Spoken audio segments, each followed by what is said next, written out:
Насаат Кejи тартуулайт. Шейх Абдишукур Ажы Нарматов. Ya Rab, irhamna fa innaka bina rahim. Ey meyrimdүү Allah'ım bizge meyrimdүүлүк кылгын, sen meyrimdүүлөрдүн meyrimdүүсүн. Wa la tu'azzibna fa anta alayna qadir. Allah'ım bizdi azap kılbagın, sen azap kılууга kudrettүүсүn. Allah'ım agfir lana zunubana. Allah'ım bizdin barыбыздын күнөөлөрүбүздү кечиргин. Wastır uyubana. Ayıplarımızdı, kemçiligimizdi jaşırgın. Kun lana wa la takun alayna. Allah'ım rahmatın menen biz menen bolgun, gazabın menen qarın menen bizge karşı bolbogun. Allah'ım zidna wa la tanqusna. Allah'ım imandıulardın, ihlaslılardın sanın köbeytkin, kemeytpegin. Allah'ım ahdina wa ahdi bina. Allah'ım bizdi hidayat tuğra jolunda kılda, başkalardın tuğra joluna tüşүүsüne bizdi sebep kılgın ya Rabbal alamin. Allah'ım akrimna wa la tuhinna. Allah'ım bizdi sıyluu kılgın, korkılbagın. Allah'ım ahina ala sünneti nebiyina. Allah'ım paygambardın sünneti menen jaşood nasip etkin. Wa amitna ala milleti habibina. Paygambarga ümmet bolu ötü nasip etkin. Allah'ım ecel cemana haza cem'an marhuma ve tefarruqana min ba'di tefarruqan ma'suma. Allah'ım bul cemaatımızdı özüңдүн rahmatına tatıktуу cemaattan kılgında, bul жерден çıkıp ajırаған кезде шайтандын азгырыгынан, күнөөлөрдөн сакталган бенделерден кылгын. Урматтуу мусулман бир туугандарым, мен бүгүн сиздер менен ойлонуп, эмне темада маселе кылсам, эмне жөнүндө сүйлөшсөм дедим, бирок негизги темага өтүүдөн мурда бул хаж умра жөнүндө бир аз маалымат берсем, хаждын, умранын, Мадинанын, Меккенин фазилеттери жөнүндө. Пайгамбар саллаллаху алейхи ва салламдын хадисин айтуудан мурда мен сиздерден бул хадис ушундай жакшы хадис экен, хадистин акын төлөп койгула десем, биз Дамла Трансқа акча берип келгенбиз, дагы эмне төлөйбүз дебегиле да, бир салават айтып койсоңор болот. Саллаллаху алейхи ва саллам. Аллахумма салли ала Мухаммад ва ала али Мухаммад кама саллайта ала Ибрахима ва ала али Ибрахим иннака хамидун маджид. Мана qoz hadisiga mana qarang. Payg'ambar aytadi: "Yaqulu Nabiy sallallohu al-hujjaj wal-umar wafdullohi ta'ala." Ajılar, umraçılar Allah Taala'nın qonoqtori deydi. Allahu akbar. Mekkenin padişası bizni çakırıptır. Madinanın meri çakırıptır. Ajılar jana umraçılar, vafd деген söz kırgızça kotorgonda je orça delegattары deydi. Allah Taala'ga kelgen qonoqtor deydi. Urmatlı ejem, урматтуу агайынларым, ойлонуп көр, ой жүгүрт. Сен Аллах Тааланын үйүнө конокко келипсиң. Элестетчи, Аллах Таалага конокко келсең кандай болот? Субханаллах. Пайгамбар ал-хujjaj wal-umar wafdullohi taala in da'awhum ajabahum. Булар дейт, умрага келгендер, ажыга келгендер, Аллах Тааланын вафд коноктору, эгер булар дуа кылса, Аллах дуаларын кабыл кылат дейт. Дуаңарды ким кылат экен? Allah kabul kılat eкен. Wa in sa'aluhu a'tahum. Eğer bular Allah'dan bir nerseni sorasa, suragan beret. Wa in istighfaruhu ghafara lahum. Eğer bular istighfar etse, Allah'dan kechirim sorasa, Allah bulardan günahsını kechiret deydi. Elestettin uyuңa konak kelip, çay sorasa beresin, anı sorasa barın beresin. Siz Allah Taala'nın uyuңa kelgen konoktor eken, dua kılsaňar duaňardy kabul kılat eken. Elibizge, jeribizge, ata-enebizge, baldarыбызга көп-көп dua kılалы. Сұрасаңар берет екен. Аллах балдарыңызға иман сұрайлы, тыныштық сұрайлы, ихлас сұрайлы, башқа сұрағаныңды берет екен. Егер кечирим сұраса, Аллах алардын күнөөсүн кечирет дейт. Эң негизги Аллах Тааладан көп-көп истигфар айтып кечирим сурайбыз. Урматтуу мусулман бир тууганым, бир күн ушундай жамаат дейт, мечитте отурабыз дейт. Жамаат мечитте отурабыз дейт. Артты карайбыз дейт. Жуманын убакыты болуп калды дейт. Имам жок дейт. Жуманын убакыты болот, арты карайбыз дейт, имам жок дейт. Азан кези болуп калды, имам жок дейт. Баарыбыз имам кана башка мечиттерде жума намазга азан болду дейт. Биздин имамыбыз эмне бир себептерден кечигип калды, келбей калды дейт. Тияк бияк карасак дейт, арабызда бул инибизде бир жакшы сакалды койгон, сүннөт кийинген жакшынакай бала отурат дейт. Рас караптан дейт. Балам чык, жума өтүп кетпесин, хутба кылып бергин. Жуманы окуйук, имамдык өт, хутба кылгын, минбарга чыгып хутба кыл десем дейт. Баягы бала, мындай сакалымды жашырдым даган дейт. Жок, мен окуйлу, мен кандай өтөм? Өтөт сен. Намазга жок өтө албайм деди. Чык. Жоқ, оқи албайм, өте албайм деді дейді. Сенен башқа кім өтеді?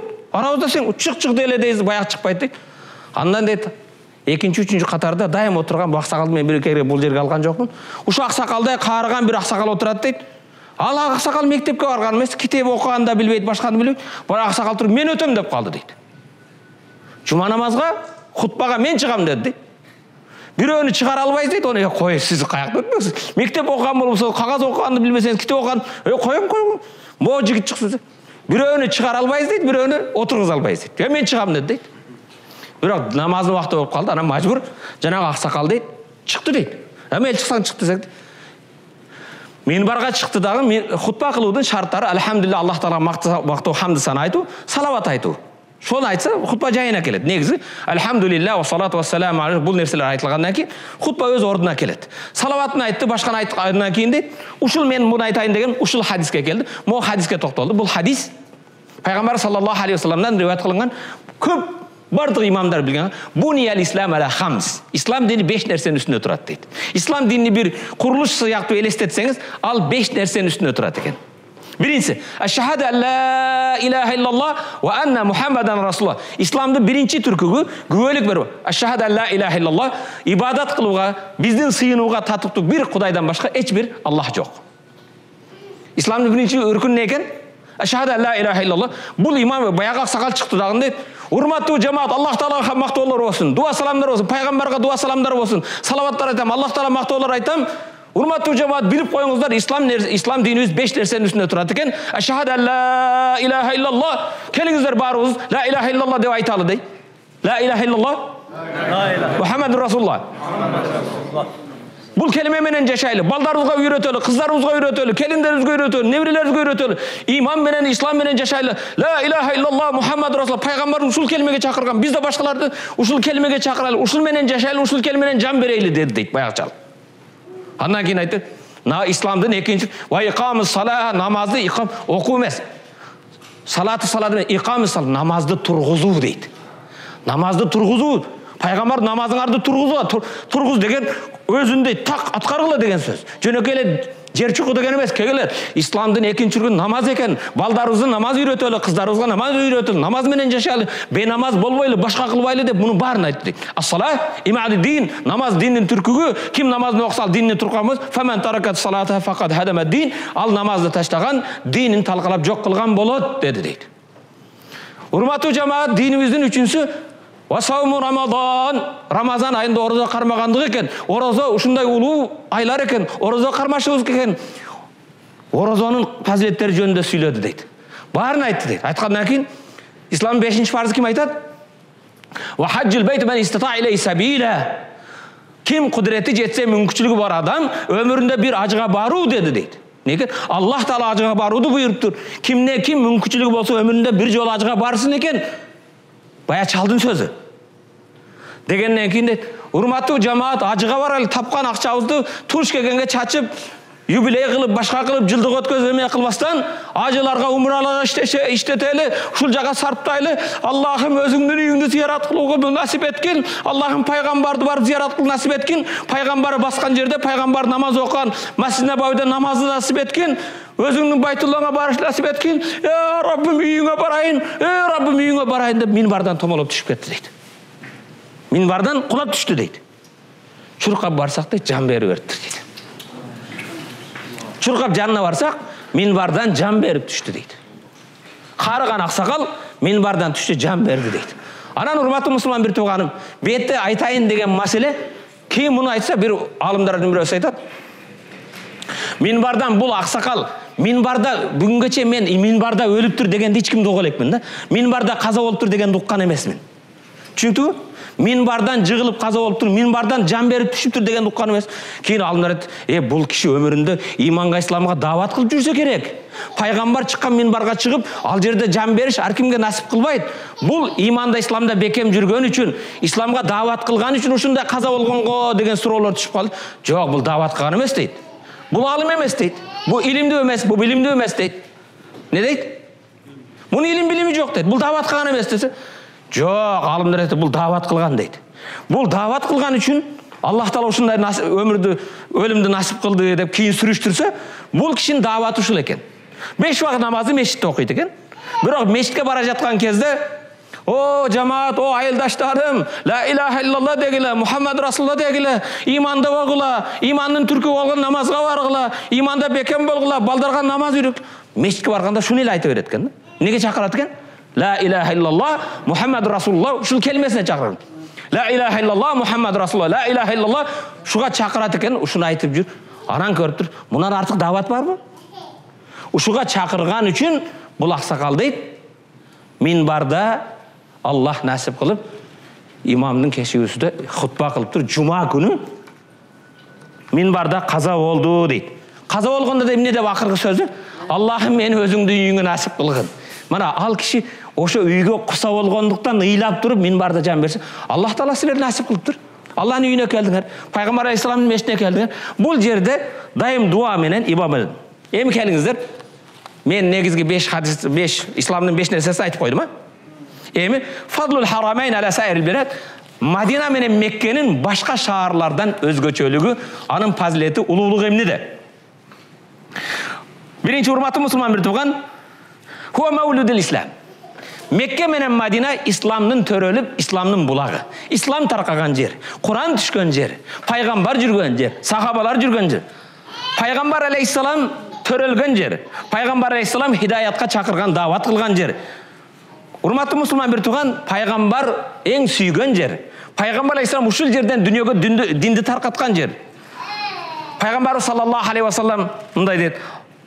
Ибрахим алейхиссалам Меккеге келгенде, "Роббана инни асканту мин зуррияти бивадин гайри зи зар'ин инда байтикал мухаррам." Эй Раббым, мен бала чакамды өзүңдүн үйүңдүн жанына эч бир эгин тигин өспөгөн кур чөлгө таштап баратам.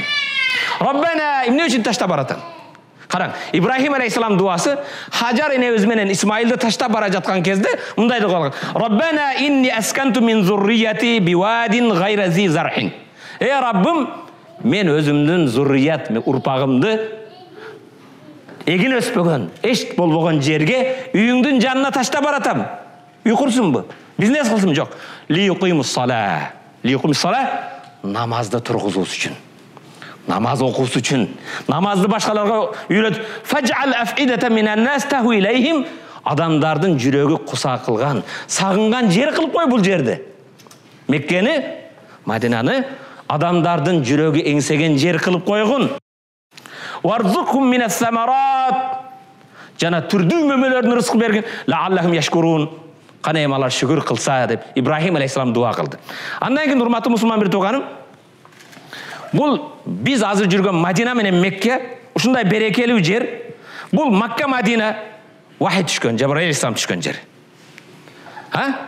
Ушул жерден пайгамбар кайра тирилет. Саллаллаху алейхи ва саллям. Пайгамбар ушул жерден инсандарды, сахабалар, машалла. Мана жаныңыздар мешіттің жанында 10 000 сахабанын мүрзөсү. Ишен бүкүн барабыз Кудайдын буйруса ал жерде 70 сахабанын жаткан шахид болгон жерлери. Макка мусулмандардын кыбласы. Өмүр бою ушу кыбланы карап намаз окуп келдик. Эртең барып ошо сиз караган кыблада жүрөсүз айланып. Таваф кылып, ушундайбы? Мадина болсо пайгамбарыбыз хижратка келип, ислам мамлекетин куруп, дүйнөгө исламды таркаткан, жана бүгүн Масжид Набави пайгамбардын мечитиндебиз. Аллаху акбар. Ушундай жерге биз Аллах Тааланын чакырган, Алланын коноктору экен. Меккеде болсо Байтулла бар, Кааба бар, туурабы? Кааба жөнүндө Аллах Тахира байтия лит-таифин. Тахира, ан тахира байтия. Менин үйүмдү таваф кылуучуларга, рукка ва сажидин, руку кылуучуларга, сажда кылуучуларга, эй Ибрахим, Исмаил балаңы көң тазала деди. Значит, мечит тазалаш пайгамбарлардын иши экен. Мечит тазалаган эмне экен? Пайгамбарлардын иши. Ибрахим алейхиссалам менен Исмаилга Аллах Таала менин мечитимди, үйүмдү таваф кылуучуларга, руку кылуучуларга, сажда кылуучуларга тазалагын деген ошондой кереметтүү Меккеге барабыз иншалла. Бирок урматтуу мусулман бир тууганым, пайгамбарыбыз Мадинага келген кезде мынтип дуа кылат. Аллахумма инна Ибрахим харрама Макката ва да'a ли ахлиха. Эй Аллахым, Ибрахим Меккени ыйык кылып, сыйлуу, берекелүү кылып, Мекке элине дуа кылган. Ва инни харрамтул Мадинада. Мадина шаарын мен ыйык кылып жатам. Мен берекелүү кылам. Кама харрама Ибрахим Макката. Ибрахим Меккені сыйлуу, кадыр бартуу кылган сыяктуу, мен да сенден суранам, Мадинаны ошондой берекелүү кылгын. Мадинада окуган намаздарда минге жүрсүн. Кылынган хайыр ахсандар минге жүрсүн. Дуалар минге жүрсүн. Ибрахим Меккеге дуа кылган болсо, мен Мадинага дуа кылам. Пайгамбар дуа кылган жерде берекелүү жердес. Пайгамбар айтат саллаллаху алейхи вассалам, من مات في إحدى الحرمين أو أحد الحرمين بعث آمنا يوم القيامة. Kimde-kim je Mekke'de, je Madina'da iki ıyık şahardın birösünde ölse, kıyamatta azaptan, başkadan aman bolup tirilet eken.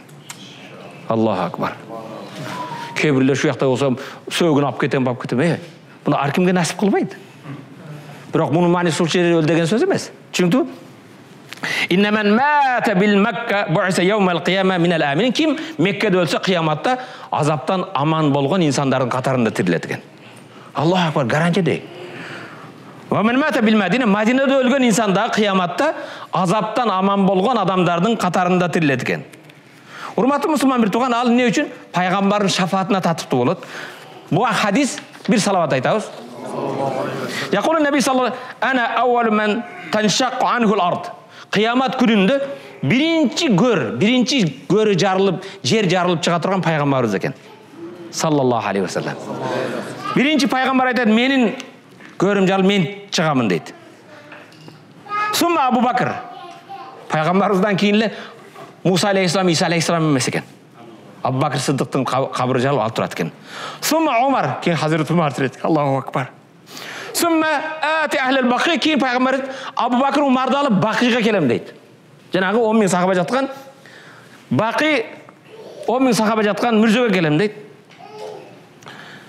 Fayuhşarun ma'i, alar bardığı meni tirilişet deydi. Summa antazir ahli Mekke, keyin Mekkelikler kütöz deydi, keyin Mekkelikler. Bu İmam-ı Tirmizi rivayet kılan sahih hadis. Peygamber sallallahu aleyhi ve sellem evvel men eşfa'u lehu min ümmeti, men ümmetimden birinci şefaat kılıp koldup, mu'min ümmetime de Allah'ım şunu beyişke kirgizde peygamber birinci şefaat kolday turgan ümmetim deydi. Neken? Ahli Medine, Madinalıklar deydi. Kimler eken? Peygamber birinci Madina, özünün Madinalıklar eken. Summa ahli Mekke, keyin Mekke, summa ahli Taif, keyin Taif'tikler eken. Allahu akbar. Sizler uşunday jer, ıyık jerler. Kala sallallahu aleyhi ve sellem, men istata en yemute bil Medine fel yemut biha fe inni eşfa'u limen yemutu biha. Peygamber sallallahu aleyhi ve sellem, kimdeki Madina'da öl alsa Madina'da ölsün. Sebep men Madina'da ölgöndördü birinci şefaat kılam deydi. Madina'da ölsün degen u içi al başka kılıp ölsün degen emez. Canını kıysın degen emez. Allah Taala nasip kılsa. Allah'a hasan da. Ne için eme olmasına? Men misal dua kılıp otam. Allah'ım, men eger amanatыңды alsang, iki şartın biri al. Biroq al nasip kıla, men Allah'dan suraganym şu. Allah berebe al. Biroq niyetime jarasha, niyet jakşı derse, to'ra Allah tabaraka paygambar uşunday deydi. Emi qarаңыздар, Peygamber sallallahu aleyhi ve sellem'den mana 40 salah, 40 namaz degen var. Köpünçe Türkiye'den başkadan kelgendir. Madina'da 8 gün turup alıp 40 namaz okuşat. 5 vakit namaz, 8 gün 5 vakit namaz cemaatime okusan kança bolat eken? 40 namaz bolat. Hazreti Anas'tan rivayet kılgan hadise paygambar aytadi, kimdeki menim meçitimde, uşul meçitte. Qaysı meçitte? Ona paygambarın meçitte. 40 namazdı okusa, hiç arada kaçırбастан, uktap kalбастан. Bir namazda arada ketirip koyursan 40 namazga, 8 gün cemaatga barıp namaz okusa, ağa iki kutuluğu жазылат deydi. Birinci, dozoktan kutulat eken, ikincisi azaptan kutulat eken. Dağı bir rivayet atat, 200'lükten alıp kutulat deydi. Çünkü Peygamber sallallahu başka bir hadisinde 40 namaz okudun özünçe berekeli var. 40 namaz al, 40 gün cemaat men okusa, başka olsa adam özgöröt degen emeler bolat. Biroq hurmatlı Müslüman bir toğanım, kebirler aytat, İmam Malik degen bul jerde ötkön. 4 mazhabtın bir başı İmam Malik ötkön. Rahmetullahi. Dakhalal mescid ba'da salatul asr. Asr namazdan kiyirse İmam Malik mazhabıda asrdan keyin nafil okulbaydı. Ne olbaydı eken? Gün batar kezinde bizde de nafil okulbaydı. Kirse biröv rükû kılıp namaz okuattır. Özü okuyan jok. Bir bala aytты: "Я шейх" dedi. "Тұрып намаз оқың" dedi. Бұл кіші өзінің мазхаб көзқарасы, мазхабтың басшысы. Асыр намаздан кейін мешітке кірді дағын. Тахият басты оқып отырды еле. Bir жас бала айтты: "Мешітке кірген мешіт оқың" dedi. Ne dedi? Мешіт ақыны тахият басты оқың dedi ле. Фақама фарака, тұрды да намаз оқыды. Бірақ өзінің көзқарашта мазхабы да тура емес ле. Бірақ жаңағы бала тұр оқы дегенде оқыды. Кейін кейбіреулер айтты: "Имам деді, сіз деді, асырдан кейін нафил оқыса болмайды дейтелеңіз ғой" деді. Дегенде бұл Құран-ы Кәрімде айтты: "Иза қила лахум иркау ла яркаун." Құранда Аллах Тағала мұнафиқ кафирлар жөнінде мындай деген: "Қачан аларға рүку қыл десе қылышпайды. Мен ошо аяттағылардан болып қалбайын дедім" дейді. Бұл тұрып рүку қыл, намаз оқы деді, оқыдым деді. Башқа бір емеді. Біреу асырдан кейін намаз оқып отқан екен, имамға айтты: "Имам, сіз асырдан кейін намаз оқып дейтілеңіз, мына оқып отады, оқуа деп тыйбайсыз бы" деді ле. Алақ сүресінде: "Араайталлази янха абдан иза салла", көрбейсің бі? Бенде намаз оқыған кезде бендені намаздан тыйған деп бұл аят Абу Жахил жөнінде түшкен. Пайғамбарымыз намазға келгенде Абу Жахилдер намаз оқуға башқа қылуға деп Меккеде намаздан тыяды еле. "Араайталлази янха абдан иза салла", көрбейсің бенде намаз оқығанда оқуға деп тыйғандарды деген. Мен ошо тыйғандардан болбойын, оқи берсін деді. Çünkü кейде ошондуктан бая мазхаб боюнча асырдан кейін болбойт, же күн чыккандан болбойт, күн отурарда болбойт деген маселе болбош керек экен. Бирөөдү намаздан тыйып болбойт деген маселе. Çünkü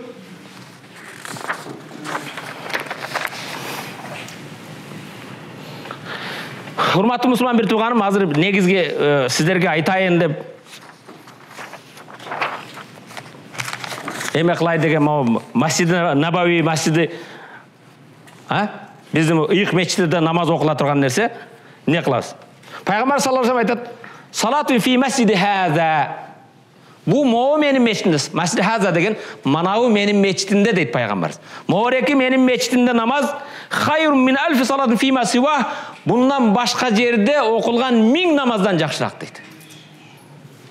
Mo menin meçhidimde okulgan bir namaz deydi. Başka meçhitte okulgan 1000 namazdan жақсырақ deydi. İllal mescid-i haram. Biroq mescid-i haram Mekke'deki meçhitke okulgan namazdın soğuna menin meçhitimdeki namaz jetpey soğu deydi. Бұл hadisi İmam Bukhari, İmam Müslim rivayet kılan hadis. Peygamber sallallahu aleyhi ve sellem: "Salatun fi mescidi haza." Menin бұл meçhitimde okulgan bir namaz afdal, жақсырақ min alfi salan fi ma siwa. Bundan başka yerde okulgan 1000 namazdan жақсырақ. İllal mescid-i haram. Biroq mescid-i haramda ve salatun fil mescid-i haram. Erten Mekke'ye barganızda okulgan bir namazınız afdal min mi'at alf salan fi ma siwa. Başka meçhitlerde okulgan 100.000 namazdan жақсырақ. Allahu akbar. Qarang, бұл жерге біз эмне келіппіз? Бұл жерге біз келген кезде, урматты мұсылман бір туған, соғып жинағаны келдік. Оптом соғыптыр. Bir namazınız 1000'ge жүрсе, bir namazınız 100.000'ge жүрсе, анда намаз оқығанда не қыласыз? Bir uşaq айтсаңыз да ошончо күнөө болот. Гыйбат кылсаңыз да ошончо күнөө болот. Субханалла, алхамдулилlah, тасбih айтсаңыз да ошончо сооп аласыз. Эми келиңиздер, урматтуу мусулман бир туган, мана караң. Ва хаза яни мана бул жерде bir namaz okuğanız 1000 namazdan жақсырақ deydi. Ennellezi yusalli salatu wahide fil mescid nabi. Peygamberдің meçhidinde bir namaz okuğan fekannama salla sittata ashhurun ve ashrina yawman. Peygamberдің meçhidinde aytpay acı. Peygamber Aleyhisselam'ın okulan bir meçhitte bir okuğan bir namazınız kançaga barabar eken 6 ay 20 күндік namaz болады eкен. Kança? 6 ay 20 күндік bir namazınız. Allahu akbar. 4 gün жүрөсүн, 4 күндө 5 вақтан қанша намаз оқуйсыз?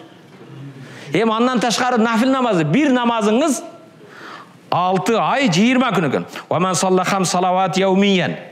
Kim bir günde 5 vakt namazı Peygamber'in meçhidinde okusa farzlardı. Fakannama sala sanatayn 2 yıl 9 ay 20 gün eкен. Bir gündük 5 vakt namazınız Peygamber'in meçhidinde 2 yıl 9 ay 10 gündük namazga teң келет eкен. Allahu akbar. 2 yıl 9 ay 10 gündük soğup talat eкен biz. Anan kişine $1000, $1400 berip koy. Адамдар Сочиге барып есе алып атат, башка есе алып атат, бир тиын сооп алып күнөө алып келет.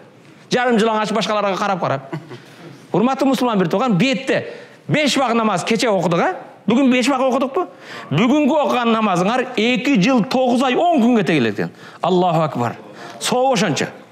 Ва казалика ман салла фил масжидил харам. Эртең Кудайым буйрса базар күн Масжидил Харамга барабыз, Меккеге. Ал жерде бир намаз окуганыңыз 55 жыл 6 ай 20 күн экен. Бир намазыңыз канча экен? 55 жыл. Бетте ким айта алат? Мен 55 жылдан бери намаз окуймун деп. 55 жыл намаз окуган менче бул аксакалды керек. 55 жыл 6 ай 20 күндүк намазга тең келет экен. Пайгамбарга бир салават саллаллаху алейхи вассалам. Бир окуган намазы? Бир окуган намазыңыз. Масжидил Харамда бир окуганыңыз 55 жыл 6 ай 20 күн. Эми караң. Масжидил Харамда 5 вак намазга чыгасыз. Ва ман салла салаватул хамси фи масжидил харам. Масжидил Харамда 5 вак намазды окуган адам 277 жыл 7 ай 10 күн болот экен. 277 жыл 6 ай 20 күндүк намазы болот экен. 10 күндүк намаз болот экен. 277 жыл. Жет атаңда ошончо жашабайт. 277 жыл 7 ай 10 күндүк намаздан тең келет экен. Бул жеке окуганыңызда. Бул эмне болгондо? Жамаат менен окуганда 27ге көбөйтөсүң муну. Жамаат менен окуганда муну 27ге көбөйтөсүң. Аны мага окшогон ажиз, эсепти жакшы билбеген адам эсептей албайт. Майыттан налогобектерди эсептебесе. Урматтуу мусулман, жамаат менен окуганда бул 27ге көбөйтөсүз. Аллаху акбар. Анан эми муну 27ге эсептесеңиз канча болот? Бу Аллах Тааланын сүйгөн бенделерине берген берешеси. Чүнктү эми мана эжелер, апалар, үйүңүзгө жаман көргөн адам чакырасызбы? Көнүңүз тартпаган адамды конокко чакырасызбы? Билип коюңуз. Аллах Таала сүйгөн үчүн, Алланын астында сиздин бир кадыр баркыңыз бар үчүн Аллах үйүнө насип кылып сизди чакырды. Ар ким өзүнүн үйүнө ар кимди чакыра бербейт да. Аллах чакырган үчүн келдиңиз. Ошондон бул жерде келгенде урматтуу мусулман бир туугандарым, сооп иштей турган экен да. Алхамдулилlah, машалла, аяка бассаң сооп, бияка бассаң сооп. Бирок ошо соопторду арзыбаган бир нерсе менен жоюп чыгарбаш керек. Фатажир ма Аллах субханаху ва таала тижара лан табур. Аллах менен кылган соода бул эч качан банкрот болбогон соода. Соодабызды ким менен кылат экенбиз? Алла менен соодалашат экенбиз. Аллах өзү берем деп атат. Сен аракет кыл деп атат. Андай боло турган болсо 24 саатыңдын 1-2 саатты Аллах үчүн берем. 1-2 саатын намазга арнагын. 1 саатын тасбih тахлилге арнагын. Урматтуу мусулман бир тууган, бул сөздөрдү мен айткан хадистерди ким айткан? Ла янтиqu анил хава ин хуа вахйун юха. Ал өзүнүн нафсыдан, ойдан сүйлөбөйт, Алланын вахиси менен сүйлөгөн. Бул кабырдын ээси айткан. Пайгамбар алейхиссалам. Мен жалган айтуусум мүмкүн, мага ишенбешиң мүмкүн. Бирок пайгамбарга ишенесиң да. Пайгамбар алейхиссалам айткан муну. Өзүнүн нафсыдан эмес, Алланын вахиси менен сүйлөгөн пайгамбар алейхиссаламдын. Ошондон урматтуу менин мусулман бир тууганым, кел. Аллах Таала берген бир аз мүлкүңдөн, машалла, жакшы машина минесиңер. 570те, о, субханалла. Toyota'da, башкада машина минесиң, турабы? Андай эмеспи? Бош убактарың бар.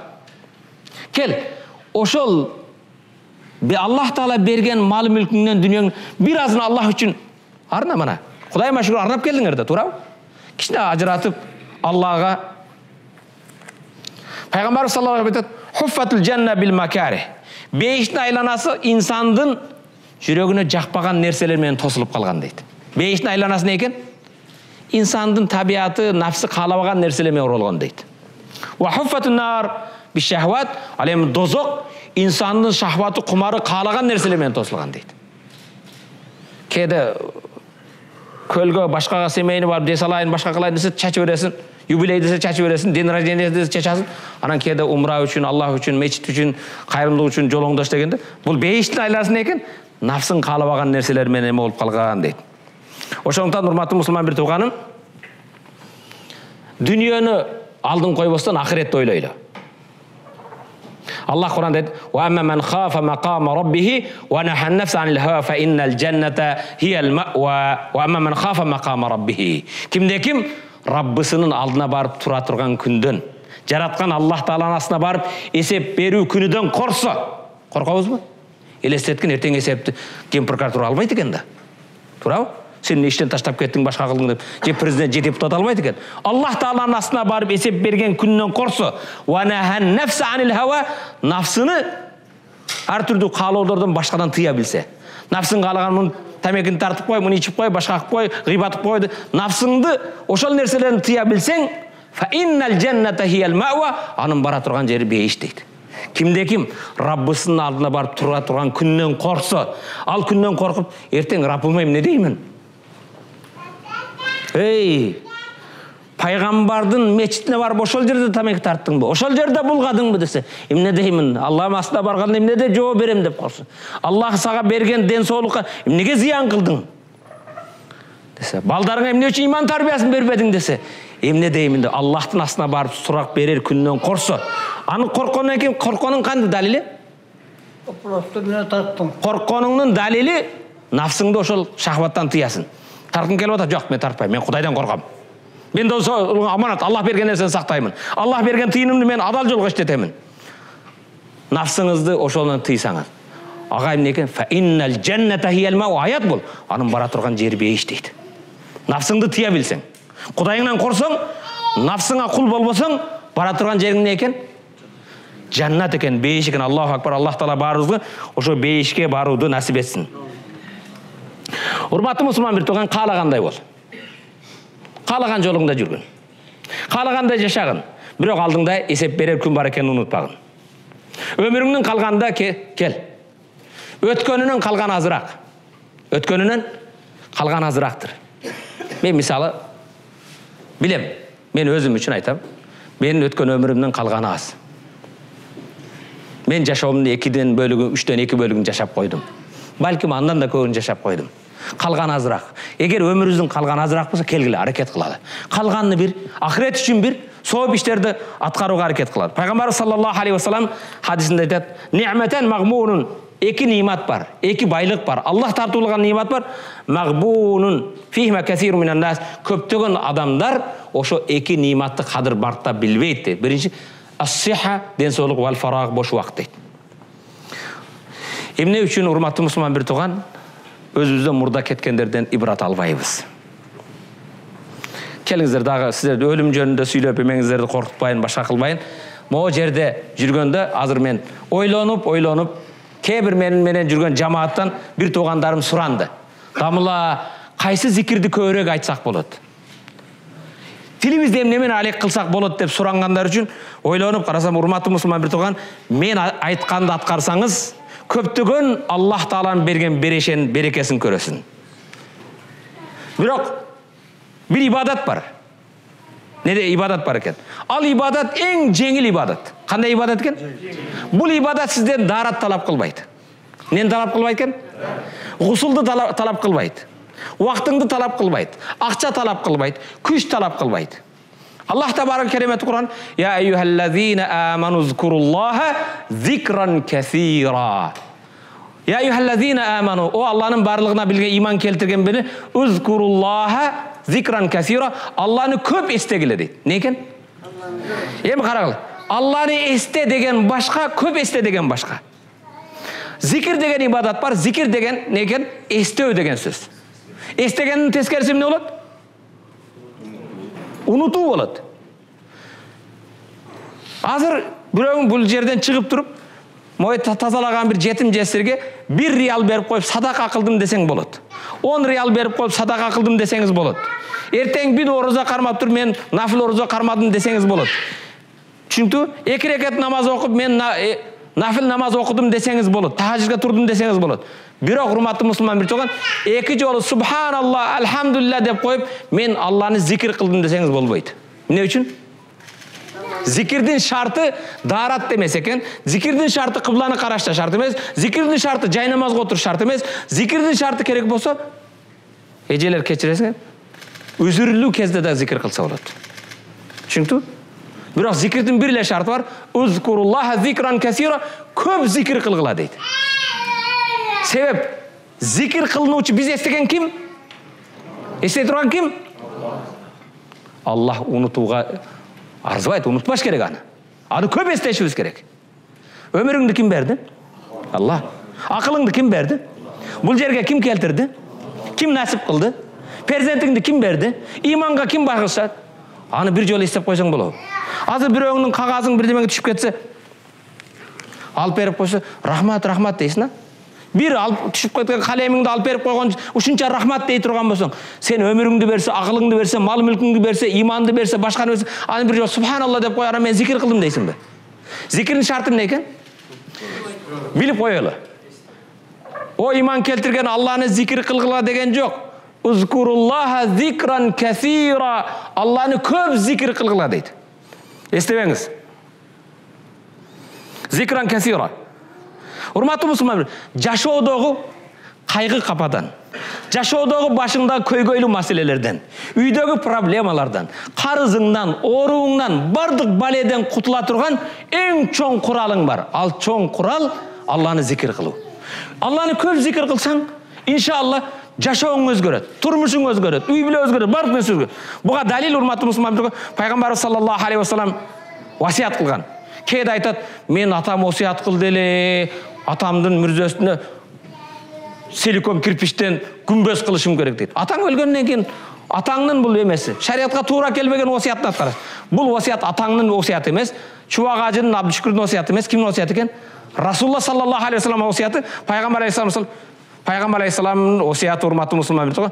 Бис салату алейхи яумул жум'a, эртең жума күнү болот. Жума күнүнүн пайгамбардын васияты, мага көп салават айт. Саллу алан наби саллаллаху. Пайгамбарга не салават айтыңыз? Саллаллаху алейхи вассалам. Пайгамбар мындай деген жок. Жума күнү мага салават айткыла деген жок. Уктабайбыз. Пайгамбар эмне дептир? Жума күнү мага салават айткыла деген жок. Фааксиру фихи минас салати алейха. Жума күнүндө мага болгон салаватты көбөйткүлө деди. Не деди? Жума күнү мага салават айтып койгула деген жок. Не деди? Көбөйткүлө, көп айткыла дейт. Урматтуу мусулман бир тууганым, мен айта турган бул жерде Мадина Мунавварада болок, Мекке Мукаррамада болок, биринчи менин пайгамбардын да васияты, менин да сиздерге болгон васиятым Жомабек байке, менин айта турган пайгамбар айткан эң биринчи васият не кылабыз? Көп салават айтабыз. Аллахумма салли аля Мухаммад ва аля али Мухаммад кама саллайта аля Ибрахим ва аля али Ибрахим иннака хамидун мажид. Салаватты айтасың.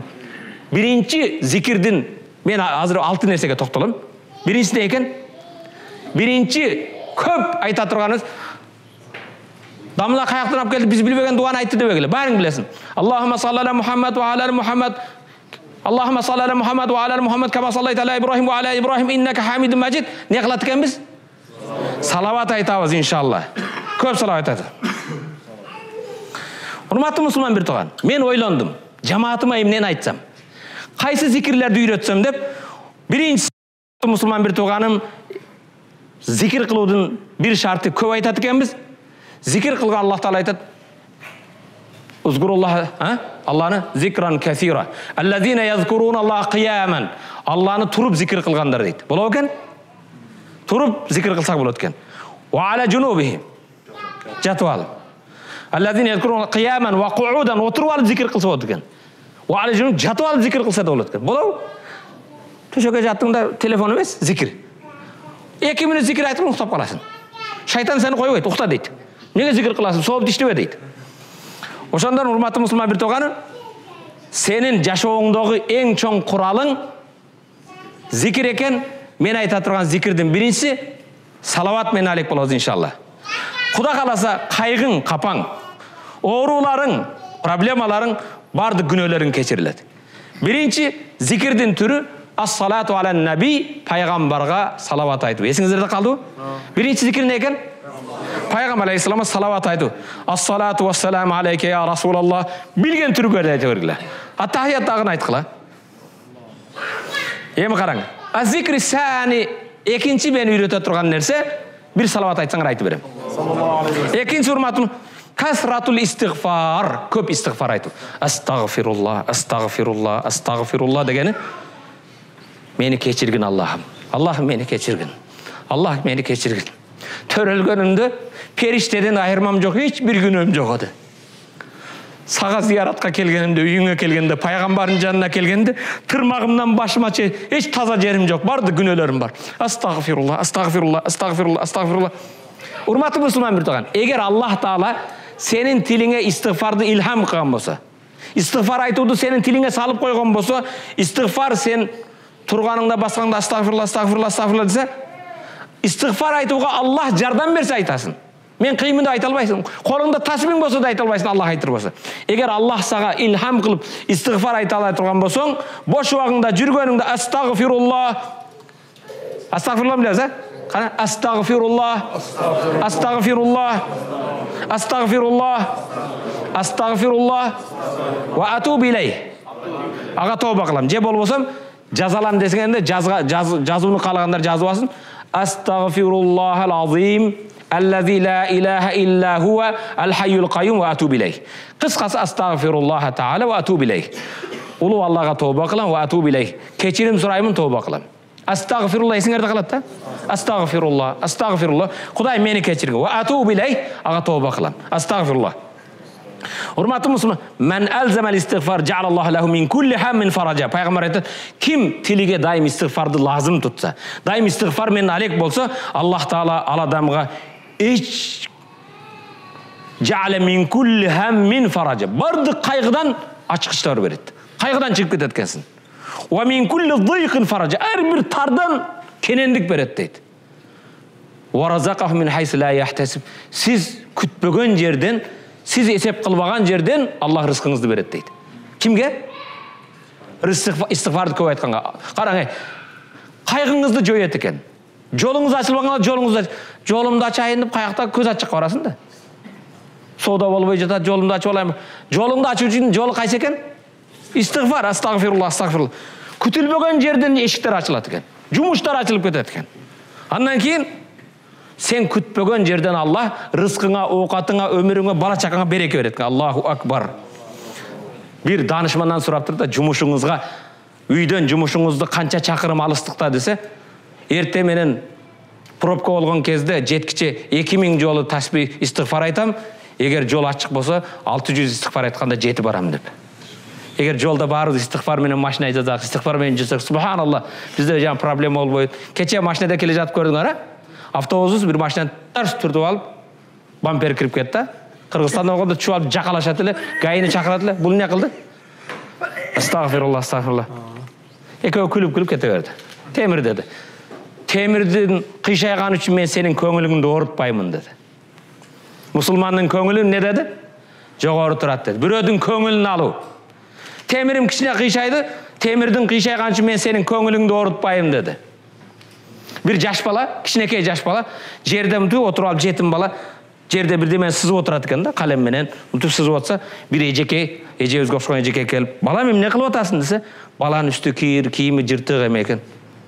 Ежеге қарап, бейіштен орын бөліп атам дептір. Бейіштен чек бөліп атым дептір. Десе баяғы ежекей анан, балам ошо бейіштен чекеден маға да бір бөліп бермейсің десе, берем. Қанша десе, 1000 сом дептір. Анан баяғы ашқалығынан қиналып атқанын көріп те, ежекей чөнтөгүнөн 1000 сомды алып балаға берсе, мындай сызып, еже мана 5-тің бөлігі, мо бөлігі сіздікі болды дептір. Аны үйіне келіп, жетімге қайырымдылық қылды. Кечінде түшінде қараса Аллах Таала 5-тің бөлігіден ошондай жер беріп тұр. Аллах Таала жанағы жетімге берген ежекейге 5-тен бір бөлікшені беріп, қуанып, сүйініп атады екен. Анан ертемен тұрып, балдарын атасыға, өмір жолдашым деп тұр, кеше жұмыштан келе жатсам, бір жаш бала жерді бір сызып ойнап атқан екен, не қылып атасың, сен 5 бөліп жатам, чек бөліп атам деділі, бір бөлікшесін сатып алдым, Аллах Таала түшімде берді десе, күйөөсі дағынан ошол жолға жол келіп тұр ертесі. Келсе баяғы бала, баяғы жерде ойнап ататын, күйөөсі да келіп, бала мен не қылып атасың десе, 5-тен чек бөліп атам, мен не қылатылым деп тұр. Маға бір бөлігін сатпайсың десе, сатам деп тұр. Қанша десе, 10.000 сом деп тұр. Кече менің келіншегіме сен 1000 сомға сатыпсың ғой. Bir күнде 10.000-ге шығарып алдың ба десе, қарап тұрып айтып тұр. Атаке, байке деп тұр. 5 ақшаға сатылбайды деп тұр. Кече келіншегіңіз менің көңілім үшін алған деп тұр. Сіз бүгін ақшаға сатып алам деп отасыз деп тұр.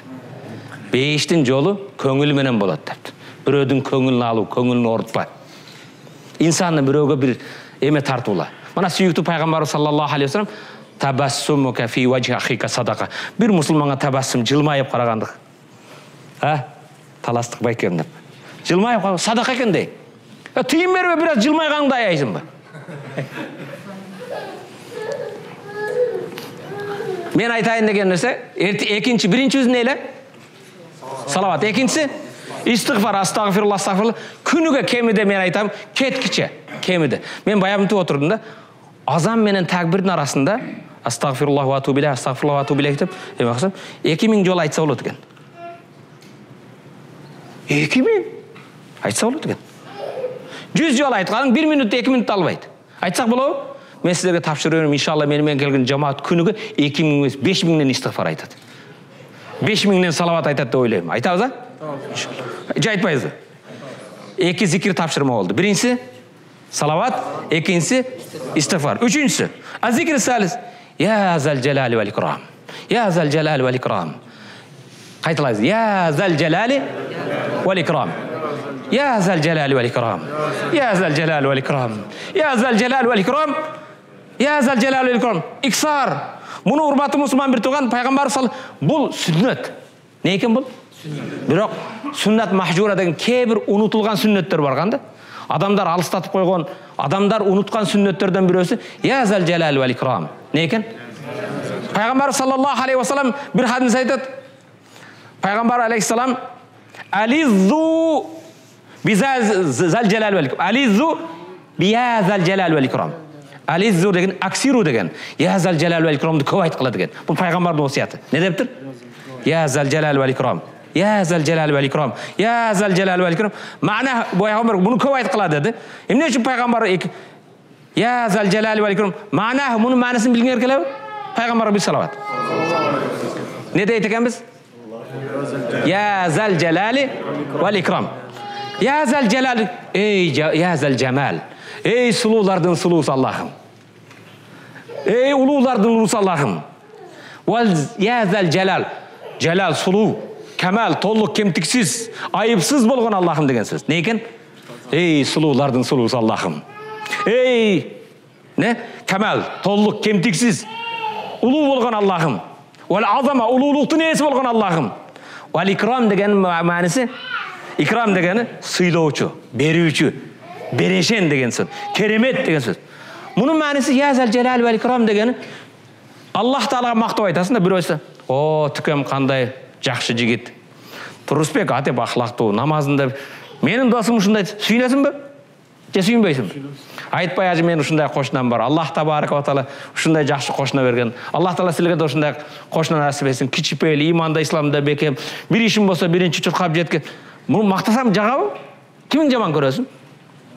О, машалла, улан деген жигит бар. Мана насаат медианын бардык насааттарын чыгарып жаткан. Аллах Таала берекесин берсин. Аллах жаннатын насип болсун. Мактоо барыбызга жагабы? Эми сиз караң да, я зал жалал. Я зал жалал. Эй сулуу Аллахым. Эй кооз Аллахым. Эй толук кемтиксиз Аллахым. Аллах сүйүнөбү? Биринчи Аллахны сүйүндүрөт экенбиз муну менен. Вал икрам деген мага бер деген сөз. Берүүчү. Эч нерсени аябаган. Муну айтсаңыз, сиз биринчиден Аллага хамд сан айткан болосуз, Алладан сураган болот экенсиз. Эмне сурап атасыз? Балаңызга ден соолук сурап атасыз, иман сурап атасыз, өмүр сурап атасыз, тынчтык сурап атасыз, бейпилдик сурап атасыз. Бунун ичинде баары бар экен да. Кудайды мактоо бар, Кудайдан сурагандык бар. Эмне дейт экенбиз? Я зал жалали вал икрам. Я зал жалали вал икрам. Я зал жалали вал икрам. Я зал жалали вал икрам. Эй, сулууларды сулуусу Аллахым. Эй, кемтиксиз болгон Аллахым. Бардык кемчиликтерден аруу болгон Аллахым. Эй, берешен Аллахым. Менин тилегимди бергин эле деген сөз да. Болду. Турабы? Эй, үчүнчүсү не болду? Я зал жалали вал икрам. Я зал жалали вал икрам. Я зал жалали вал икрам. Урматтуу мусулман бир тууганым, муну канча айта экенбиз? Айта беребиз. Я зал жалали вал икрам. Я зал жалали вал икрам. Я зал жалали вал икрам. Урматтуу мусулман бир тууган, мен кээ-бир адамдардан сабак алам да. Менин бир Шарип Дунган досум бар, машина оңдойт. Мен ошонон да сабак алам да. Шарип достун өзгөчөлүгү машина оңдойт. Шариттан мен өзгөчөлүк дайым эле жанында турсамчы, машинада отура калса же мотор оңдоп атканда ал основной эме жасайт. Коробкаларды. Ключ бурап атканда да машинага отуруп, астагфирулла, астагфирулла, астагфирулла. Дайым истигфар айтат да. Эң бактылуу адам, машалла.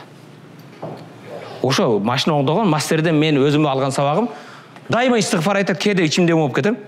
Мен ушунча эме кылып, ушунча истигфар айта албайм деп өзүм капа болуп кетем. Иншалла мен жамаатымда үмүт кылам. Мана 14 күн, 15 күн умрадан баргандан кийин кыймылдаганда жүргөндө мана апалар таягын жерге коюп, "Я зал жалали вал икрам, я зал жалали вал икрам, я зал жалали вал икрам." Ата дагы иншалла мешитке барганда "Я зал жалали вал икрам, я зал жалали вал икрам." Айтабызбы? Иншалла айтасыз. 4-нчү зикр. Айтайынбы? 6 эле. 3-өсү калды. 5 минут уйкуңарды качырып турла. 4-нчүсү az-zikru la hawla wa la quwwata illa billah. La hawla wa la quwwata illa billah. La hawla wa la quwwata illa billah. La hawla menin aylamda жок. Hiç birizde ayla жок. Wa la quwwata bizde kudret güç de жок. Illa billah. Бардык кудрет Аллада. Мен ишимди кылууга айламда жок, кудретимде жок. Баламды иманга солууга айламда жок, кудретимде жок. Аялыма инсаф башка берүүгө менин да айлам жок, кудретим. Бардык кудрет кимде?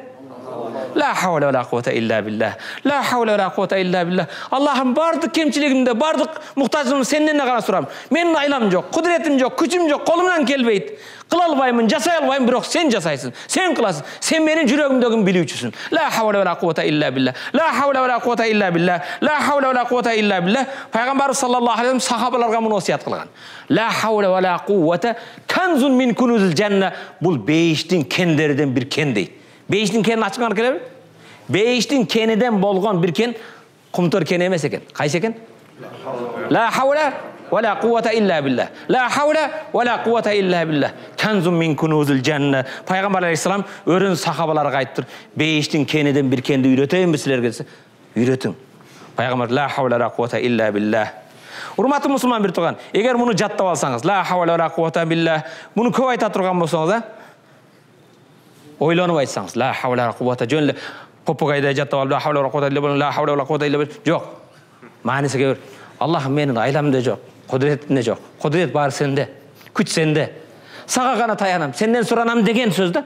Uşunu aytkan sayın urmatlı musulman bir oy bilip koy. Bir iki üç gün aytkan.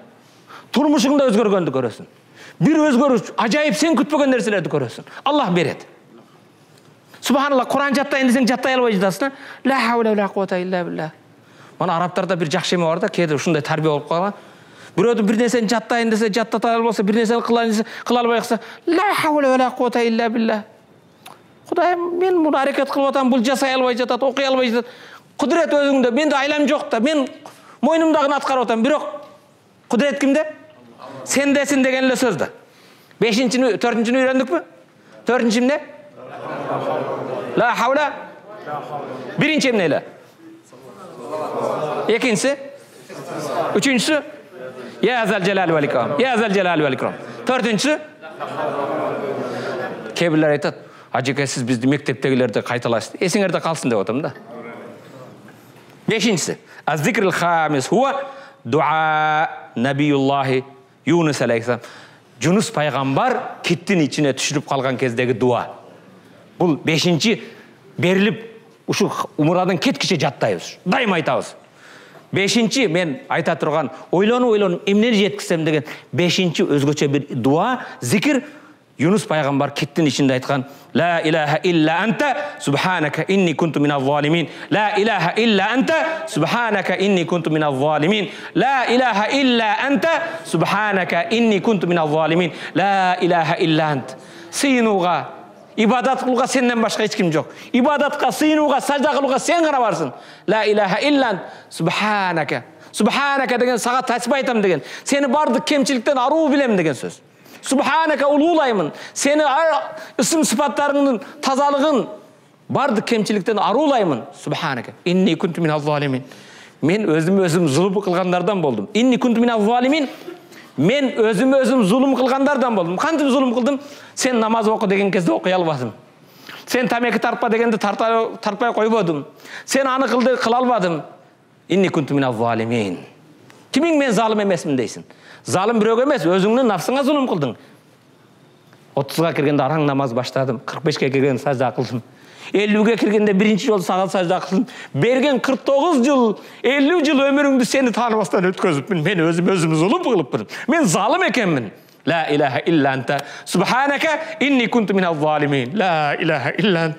Allah'ım ibadat kılıуға, сыйынуға sen ғана барсың. Subhanaka. Тазалық мен ескерем сені. Барды кемшіліктерден ару білем. Inni kuntu minaz zalimin. Мен өзіме зұлым қылған бенде екенмін. Қантып зұлым? Зұлым қылбадым дейсің бе? Балаңды намаз оқыттың ба? Оқытқан жоқсың. Зұлым бе, зұлым? Мен өзім зұлым қылған екенмін дейсің. Бұл нешіншісі болды? Бешіншісі. 6-шы тапшырма. Az-zikr sadis. Subhanallah. Subhanallah. Alhamdulillah. La ilaha illallah. Wallahu akbar. Subhanallah. Alhamdulillah. Subhanallah. Alhamdulillah. La ilaha illallah. Allahu akbar. Шул қыста мен сөзімді аяқтайым. Пайғамбарымыз саллаллаху алейхи вассалам бұл жөнінде көп хадистер айтқан. Бұл ла илаха илля анта субханака инни кунту миназ залимин, субханаллаху вальхамдулиллах, субханаллаху ва бихамдихи, субханаллаху азим. Бұл әлем. Бұл хадисті азыр айту үшін бір салават айтамыз. Аннахунна хаббул калами илаллах. Аллаға ең сүйікті сөз бар екен. Мысалы, аялыңа жақын, жаным десең сүйінеу. Өмірім, көзімдің нұру, жашауым. Бірақ чырақ, о, машалла. Чырағым дейді Аллах. Пайғамбар Аллаға әм сүйікті сөздер бар екен да? Аллаға сүйікті сөздер бар екен. Алла сүйген сөздерді бірісің. Алхамдулилля, субханалла десең, Алла сүйінеді екен. Алхамдулилля десең. Иннахунна хаббул калами илаллах. Бұл сөздер де Аллаға ең сүйікті сөздер дейді. Қала Расул пайғамбар айтады. Ахаббул калами илаллах таала арбаа. Аллаға сүйікті 4 сөз бар дейді. Қанша екен? Аллаға сүйікті 4 сөз бар екен. Шырағым, өмірім, жолдашым, башқам дегендей. Ол өмір жолдашыңа жағыз. Аллаға сүйікті қанша сөз екен? 4 екен. Бірақ хадисті қараңыздар. Аллах тағала пайғамбарымыз бізге жеңіл қылады. Сүйікті пайғамбар айтты: "Ла ядуррука би аййихинна бадат." Аның кимисіменен баштасаң да зияны жоқ дейді. Аллаға сүйікті 4 сөз бар екен. Шырағым дегендей башқасын айтып, кимисін айтсаң да ол өрет дейді. Кимисіменен баштасаң айырмасы жоқ дейді. Аллах Таалаға сүйікті 4 сөз бар екен. Аның кимисіменен баштасаң еш бір айырмасы жоқ дейді. Аның біріншісі, урматтуу жамаатым, Subhanallah. Не екен? Subhanallah. Subhanallah. Subhanallah. Екіншісі Walhamdulillah. Walhamdulillah. Alhamdulillah. Alhamdulillah. Subhanallah. Alhamdulillah. Üçüncüsü La ilahe illallah. La ilahe illallah. La ilahe illallah. Dördüncüsü Vallahu akbar. Vallahu akbar. Vallahi diye almasınız, Allahu akbar ile degen söz. Subhanallah, elhamdülillah, la ilahe illallah, Allahu akbar. Subhanallah, elhamdülillah, la ilahe illallah, Allahu akbar. Allahu akbar. Peygamber sallallahu aleyhi ve sellem Anne Nebi sallallahu aleyhi ve sellem akhbara annehunne habbul ileyh mimma talat aleyhi şems. Bu 4 söz deydi.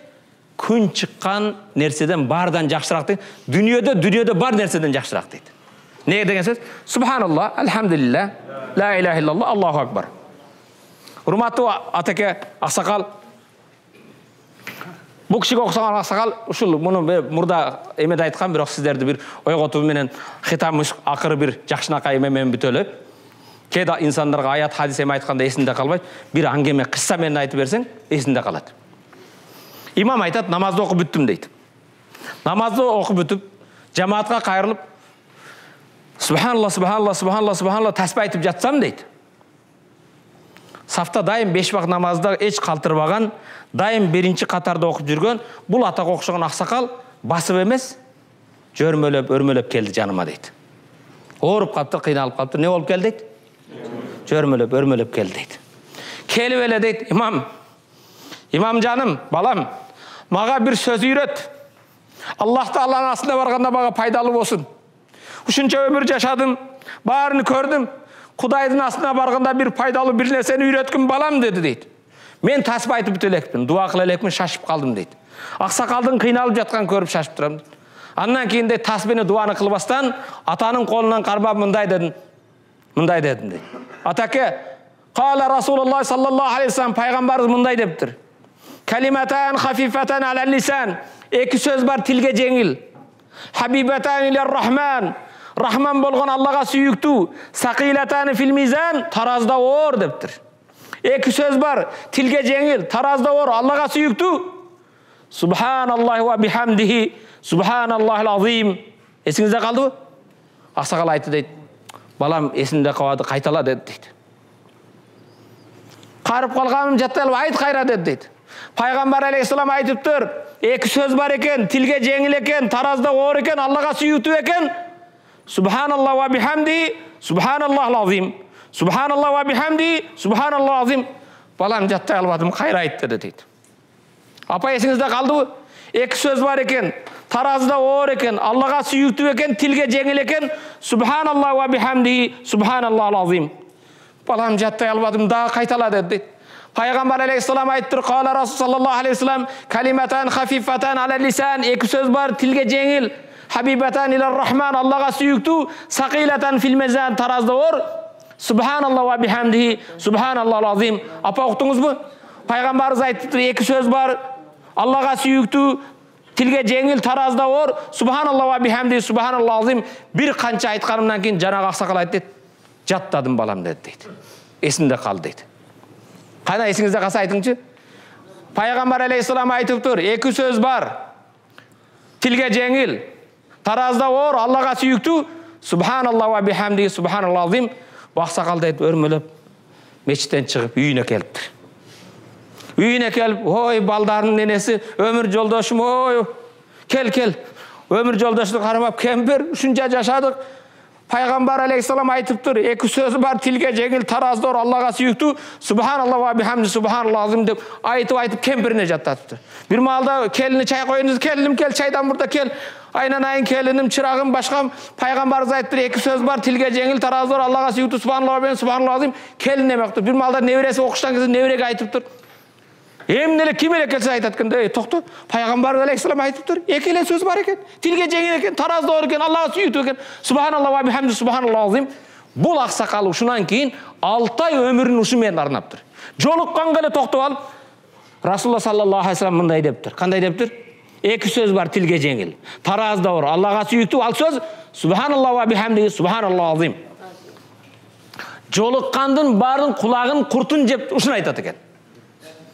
Ошоға жаттатмайынша жайынан кетпейді екен.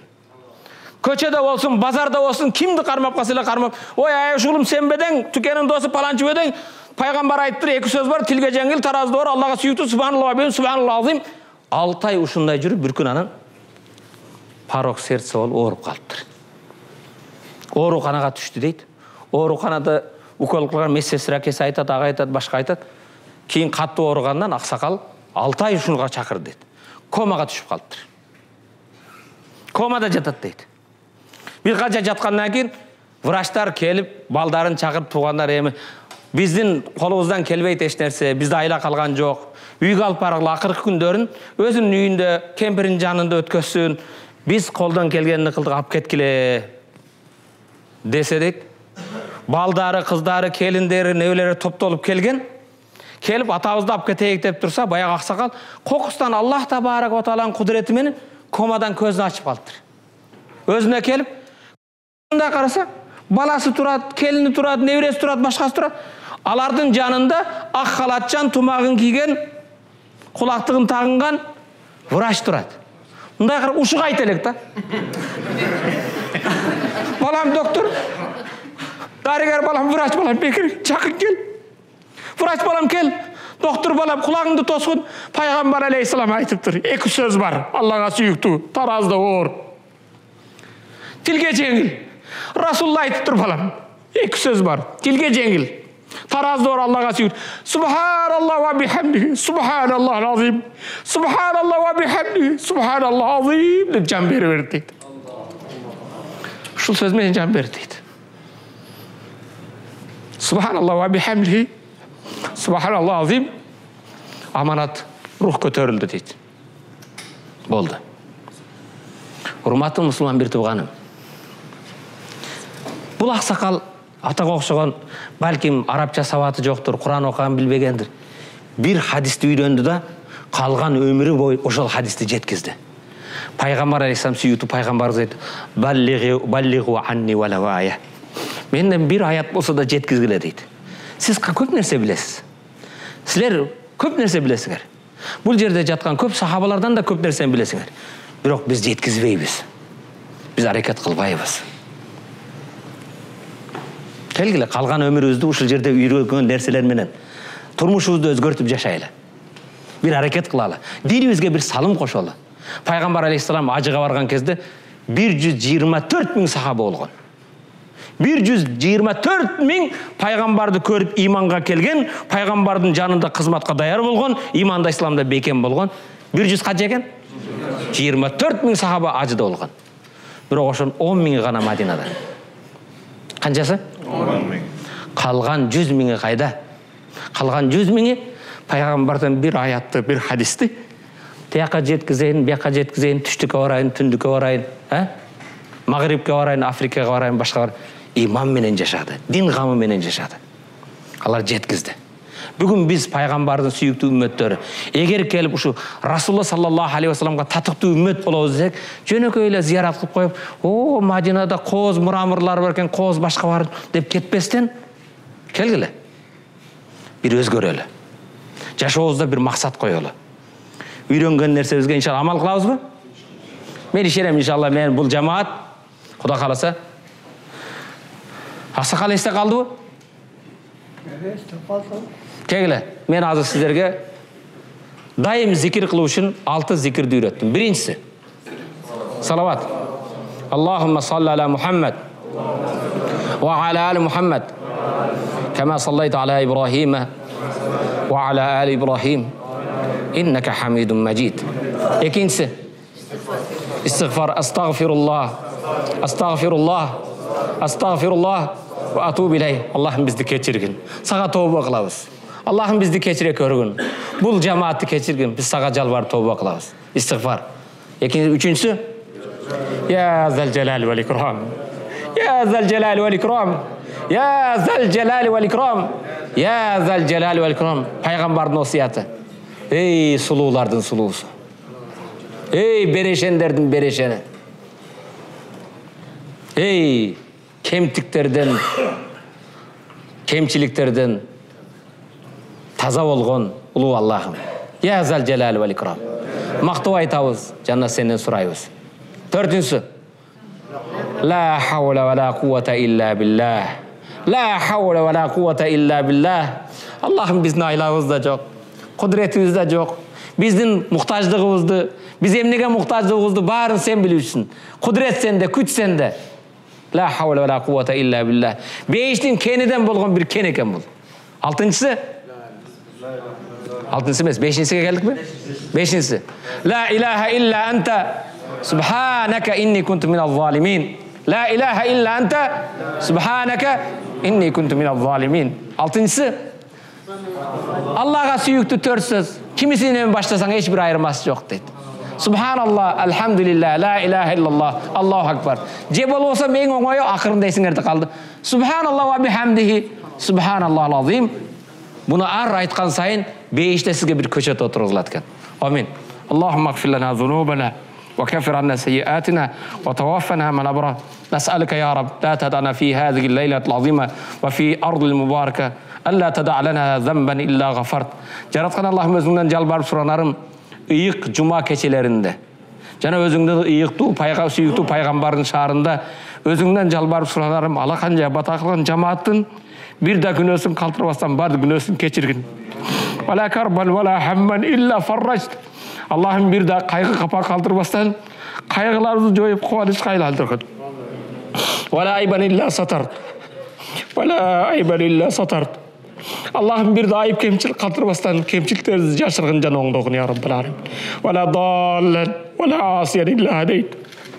Аллахым бир да күнөөкөр адашкан бенде калтырбастан адашкан күнөөкөр бенделерге туура багыт хидаят бергин. Аллахым биз дуа кылып үмүт кылган бир да күнөөкөр Adashkan bende kaltırmastan Allah'ım adashkan günükör bendelere hidayet iman bergin ya Rabbel alemin. Ve la maridan illa şefeyt. Ve la maridan illa şefeyt. Allah'ım biz dua kılgan jana biz narazı bir de oru bende kaltırmastan orularga şifa bergin. Biz dua kılgan orularga şifa bergin. Ve la mazluman illa nasart. Ve la mazluman illa nasart. Allah'ım birden mazlum hukuku tepselgen bende kaltırmastan mazlumlarga özüň jardam bergin. Hukuku tepselgen musulmanlarga jardam bergin. Allahümme aizzel İslam'ı. Allahümme ansur İslam ve aizzel muslimin. Allah'ım İslam dinine küçük kuvvet bergin. Musulmandardı sıylığı kılgın ya Rabbel alemin. Allahümme azile şirke vel müşrikin. Allah'ım şirkti müşriklerdi koru kılgın ya Rabbel alemin. Rabbim Allah, Peygamber Muhammed dinim İslam degen üçün dinsiz, imansız, münafık, kafirlardan capa çekip jatkan mazlumlarga özüň jardam ber. Allah'ım mazlum bir tuğandarga jardam bergin ya Rabbel alemin. Allah'ım mazlumlarga özüň jardam bergin ya Rabbel alemin. Allah'ım akrimna ve la tuhinna. Allah'ım biz musulmandardy sıylyk kılgın, korkulbagın. Allah'ım zidna ve la tanqusna. Allah'ım musulmandardyň sanyn köbeytgin, kemeytbegin ya Rabbel alemin. Allah'ım mağfir lana zunubana. Allah'ım günahlarımızı keçirgin. Allah'ım mağfir lana ma mada ve aslih lana ma baqiya.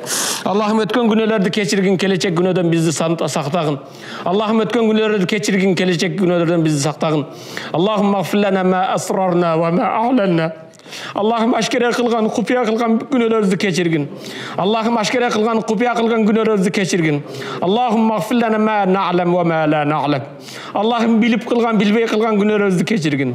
Allah'ım bilip kılgan, bilbey kılgan günahlarımızı keçirgin ya Rabbel alemin. Allah'ım ahyina ala sünneti nebiyina. Allah'ım ahyina ala sünneti nebiyina.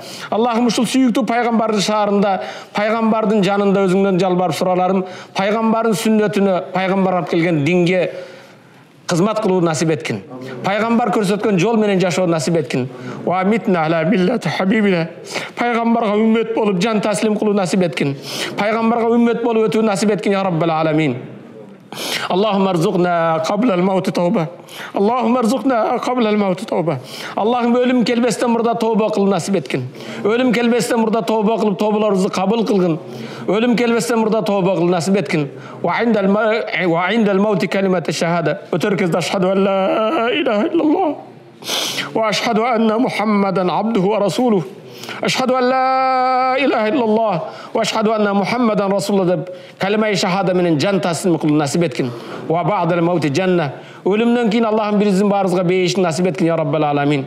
Allah'ım atik rikabena ve rikabe abaile ve ummahatina minen nar. Allah'ım bizdin denevizdi, ata-enebizin denelerini dozoktan kutkargın.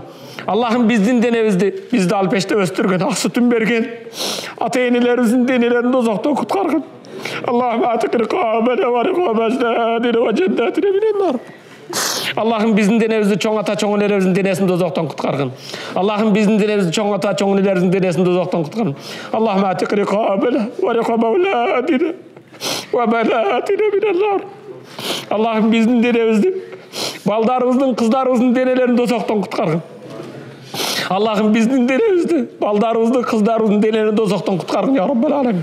Allah'ım atik rikabena ve rikabe ihvanina ve havatina minen nar. Allah'ım ece karındaşlarımızın, agayinilerimizin denelerini dozoktan kutkargın ya Rabbel alemin. Allah'ım özüңdün paygambar, süyüktü paygambarыңdın şaarına keldik. Paygambar aleyhissalamdın meçitin janında özüңdөн jalbarıp suradarım. Allah'ım bizdin denebizde agayinilerimizin, ece karındaşın denelerini dozoktan kutkargın. Allah'ım bizdin denebizde tuğandarımızın, dostlarımızın denelerini dozoktan kutkargın. Allah'ım bizge ilim bergen, bilim bergen ustazlarımızın denelerini dozoktan kutkargın ya Rabbel alemin. Jaratkan Allah'ım özüңdön jalbarıp suradarım. Özüңdün barlığına, birliğine, paygambarın, hak paygambarına iman keltirip, iman menen ötüp ketken mu'min musulmandardın katarında bizden dua ümit kılıp ötüp ketken çoğun ata çoğun ellerimizдің, tayne taytalarımыздың, agayinilerimizдің, жақындарымыздың бардық бізден дуа үміт қылып өтіп кеткен марқұмдардың күнәлерін кешіргін. Мөрзөлерін кенен қылғын, нұрду қылғын. Жатқан жерini бейіштің бақшалардан бір бақша қылғын. Allah'ım özüңнің барлығына, бірлігіне, пайғамбардың, хақ пайғамбардың иман келтіріп, иман менен өтіп кеткен момын мұсылмандардың қатарында алақанша бата қылған жамаатымыздан дуа үміт қылып өтіп кеткен марқұмдарды өз рахматың алғын. Мөрзөлерін кенен қылғын, нұрду қылғын. Жатқан жерлерін бейіштің бақшалардан бір бақша қылғын. Allah'ım bir gün біздің да күніміз бүтіп өлүктөрдүн катарына бара турган күнүбүз келген кезде, денебизден жаныбыз чыккан кезде бизди өз рахматыңа алгын я Раббал аламин. Жан берер кезде ла илаха иллаллах Muhammedur Rasulullah deb kelime menen eşhedü en la ilahe illallah ve eşhedü enne Muhammeden Rasulullah deb kelime-i şehadet menen can taslim kılın nasip etkin ya Rabbal alamin. Allah'ım iman menen can taslim kılın nasip etkin ya Rabbal alamin. Allah'ım can taslim kılgan kezibizde denemiz suudun ıssıktığın mustaqtığın sezbey musulmanlar bizdi janaza üçün gusul kıldırıp kalgan kezde bizdi öz rahmatına algın ya Rabbel alamin.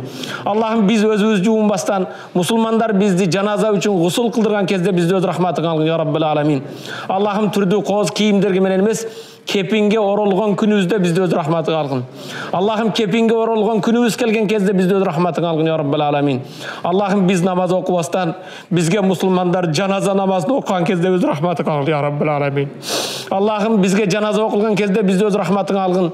Allah'ım türdü unalarda emes tabutqa salınıp mürzönü közdöy musulman bir toğandardın mürüne kötörülüp mürzöge jol algan kezde bizdi öz rahmatına algın ya Rabbel alamin.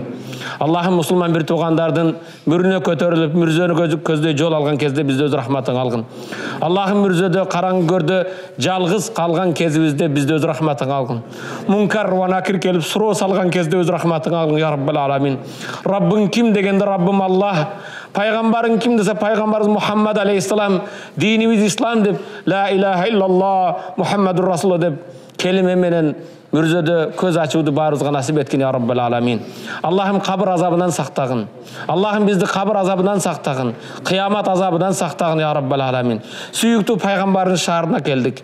Peygamberin jolun joldogo, Peygamber körsetken joldo jaşogo Allah'ım öz ya Rabbal alamin.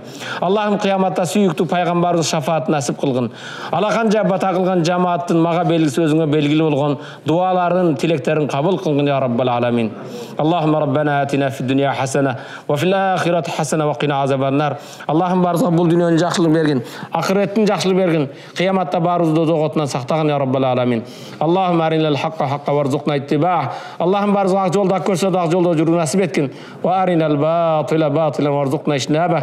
Allah'ım toğru emes batıl aram jolda aram körsötüp aram joldan toğru emes joldan bizdi alыс kılıp saktagın ya Rabbal alamin.